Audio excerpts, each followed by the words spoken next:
Indian ക്രിക്കറ്റിൽ ഇപ്പോൾ ഏറ്റവും കൂടുതൽ ചർച്ചയാകുന്ന പേരുകളിൽ ഒന്നാണ് 15-കാരനായ വൈഭവ് സൂര്യവംശി.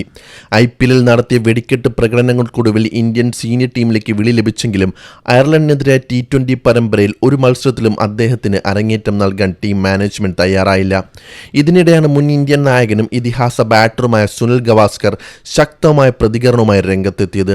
ഇന്ത്യ പരമ്പര നഷ്ടപ്പെടുത്തിയതിന് പിന്നാലെ വൈഭവിന് അവസരം നൽകാതിരുന്നത് തന്നെ അത്ഭുതപ്പെടുത്തിയെന്ന് ഗവാസ്കർ തുറന്നു പറഞ്ഞു. അയർലൻഡിനെതിരായ പരമ്പര തുടങ്ങുന്നതിന് മുൻപേ ആരാധകർ വലിയ പ്രതീക്ഷയിലായിരുന്നു. വൈഭവ് സൂര്യവംശി തന്റെ ആദ്യ അന്താരാഷ്ട്ര മത്സരം കളിക്കുമെന്നാണ് എല്ലാവരും കരുതിയത്. എന്നാൽ ആദ്യ മത്സരത്തിലും രണ്ടാം മത്സരത്തിലും വൈഭവിനെ ബെഞ്ചിലിരുത്തുകയായിരുന്നു. ഇന്ത്യ 2 മത്സരങ്ങളുടെ പരമ്പര നഷ്ടപ്പെടുത്തിയതോടെ ടീം തിരഞ്ഞെടുപ്പും കടുത്ത വിമർശനങ്ങൾക്കിടയിലായി. ഈ സാഹചര്യത്തിലാണ് സുനിൽ ഗവാസ്കർ പറഞ്ഞത്, വൈഭവ് ഇപ്പോൾ തന്നെ അന്താരാഷ്ട്ര ക്രിക്കറ്റിന് തയ്യാറാണ്. അയർലൻഡിനെതിരായ പരമ്പരയിൽ അദ്ദേഹത്തിന് അവസരം നൽകാതിരുന്നത് എന്നെ അത്ഭുതപ്പെടുത്തി. ഗവാസ്കറിന്റെ അഭിപ്രായത്തിൽ വൈഭവിന്റെ കഴിവ് തെളിയിക്കാൻ ഇതിലും അനുയോജ്യമായ വേദി മറ്റൊന്നില്ലായിരുന്നു. ഇനി അദ്ദേഹം വരുന്ന ഇംഗ്ലണ്ടിനെതിരായ പരമ്പരയിലെങ്കിലും വൈഭവിനെ പ്ലേയിങ് 11 ഉൾപ്പെടുത്തണമെന്ന് ആവശ്യപ്പെട്ടു. വൈഭവ് സൂര്യവംശിയുടെ സമീപകാല പ്രകടനങ്ങൾ നോക്കിയാൽ ഗവാസ്കറുടെ അഭിപ്രായത്തിന് പിന്നിലെ കാരണം വ്യക്തമാണ്. IPL ഭയമില്ലാത്ത ബാറ്റിംഗ്, ബൗളർമാരെ ആക്രമിച്ച കളി, സമ്മർദ്ദഘട്ടങ്ങളിലും ആത്മവിശ്വാസം, ഇതെല്ലാം ചേർന്നാണ് അദ്ദേഹത്തെ ഇന്ത്യൻ ടീമിലേക്ക് എത്തിച്ചത്. അങ്ങനെ ഒരു താരത്തിന് അവസരം പോലും ലഭിക്കാത്തത് ആരാധകരെയും മുൻ താരങ്ങളെയും ഒരുപോലെ അമ്പരപ്പിച്ചിരിക്കുകയാണ്. എന്നാൽ ഇതിന് മറുവശവുമുണ്ട്. ടീം മാനേജ്മെന്റും പരിശീലകൻ ഗൗതം ഗംഭീറും യുവതാരത്തെ അമിത സമ്മർദ്ദത്തിലേക്ക് തള്ളിവിടാൻ ആഗ്രഹിക്കുന്നില്ലെന്നാണ് റിപ്പോർട്ടുകൾ. 15 വയസ്സ് മാത്രം പ്രായമുള്ള ഒരു താരത്തെ അന്താരാഷ്ട്ര ക്രിക്കറ്റിലേക്ക് പതുക്കെ എത്തിക്കാമെന്നാണ് അവരുടെ നിലപാട്. ദീർഘകാല കരിയറാണ് ലക്ഷ്യമെന്നും അതിനാൽ തിടുക്കം വേണ്ടെന്നുമാണ് അവരുടെ ചിന്ത. അതേസമയം ഈ തീരുമാനം എല്ലാവരും അംഗീകരിക്കുന്നില്ല. പരമ്പര തോറ്റ സാഹചര്യത്തിൽ ആരാധകർ ചോദിക്കുന്നത് വളരെ ലളിതമായ ഒരു ചോദ്യമാണ്. കളിപ്പിക്കാൻ അല്ലെങ്കിൽ ടീമിൽ ഉൾപ്പെടുത്തിയത് എന്തിന്?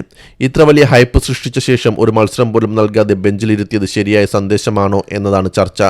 മറ്റൊരു വശത്ത് പരിചയസമ്പന്നമായ താരങ്ങളെ നിലനിർത്താനായിരുന്നു ടീം മാനേജ്മെന്റിന്റെ ശ്രമം. സഞ്ജു സാംസണും അഭിഷേക് ശർമ്മയും ഓപ്പണർമാരായി തുടർന്നു. എന്നാൽ അതുകൊണ്ട് ഫലം ലഭിച്ചില്ല.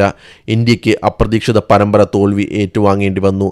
അതിനുശേഷമാണ് വൈഭവിനെ പരീക്ഷിക്കാമായിരുന്നില്ലേ എന്ന ചോദ്യം കൂടുതൽ ശക്തമായത്. ഗവാസ്കർ മുമ്പും വൈഭവിന് അവസരം നൽകണമെന്ന് ആവശ്യപ്പെട്ടിരുന്നു. IPL പ്രകടനം മാത്രം നോക്കിയാലും ദേശീയ ടീമിൽ ഒരു അവസരം അർഹിക്കുന്ന താരമാണ് അദ്ദേഹമെന്ന് പറഞ്ഞിരുന്നു. ഇപ്പോൾ പരമ്പര അവസാനിച്ചതിന് ശേഷം അതേ നിലപാട് അദ്ദേഹം ആവർത്തിക്കുകയാണ്. ഇപ്പോൾ എല്ലാവരുടെയും ശ്രദ്ധ ഇംഗ്ലണ്ടിനെതിരായ T20 പരമ്പരയിലേക്കാണ്. അവിടെ വൈഭവിന് അരങ്ങേറ്റം ലഭിക്കുമോ, അല്ലെങ്കിൽ വീണ്ടും കാത്തിരിക്കേണ്ടി വരുമോ? ഈ ചോദ്യത്തിനുള്ള ഉത്തരമാണ് ഇനി ആരാധകർ കാത്തിരിക്കുന്നത്.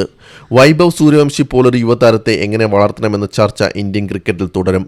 ഒരു വിഭാഗം പറയുന്നത് കഴിവുണ്ടെങ്കിൽ ഉടൻ അവസരം നൽകണം. മറ്റൊരു വിഭാഗം പറയുന്നത് വളരെ ചെറുപ്പമാണ്, ക്ഷമയോടെ മുന്നോട്ട് പോകണം. ഈ 2 നിലപാടുകൾക്കിടയിലാണ് ഇപ്പോൾ ഇന്ത്യൻ ടീം മാനേജ്മെന്റ്. ഒരു കാര്യം മാത്രം ഉറപ്പാണ്, വൈഭവ് സൂര്യവംശിയെക്കുറിച്ചുള്ള പ്രതീക്ഷകൾ കുറഞ്ഞിട്ടില്ല. അദ്ദേഹം ഇന്ത്യൻ ജേഴ്സിയിൽ അരങ്ങേറ്റം കുറിക്കുന്ന ദിനത്തിനായി ആരാധകർ ആകാംക്ഷയോടെ കാത്തിരിക്കുകയാണ്. ഗവാസ്കർ പോലുള്ള ഇതിഹാസ താരങ്ങളുടെ പിന്തുണയും അദ്ദേഹത്തിന് വലിയ ആത്മവിശ്വാസമാകും. ഇംഗ്ലണ്ട് പരമ്പരയിൽ ടീം മാനേജ്മെന്റ് എന്ത് തീരുമാനമെടുക്കുമെന്നതാണ് ഇനി ശ്രദ്ധേയമായ ചോദ്യം.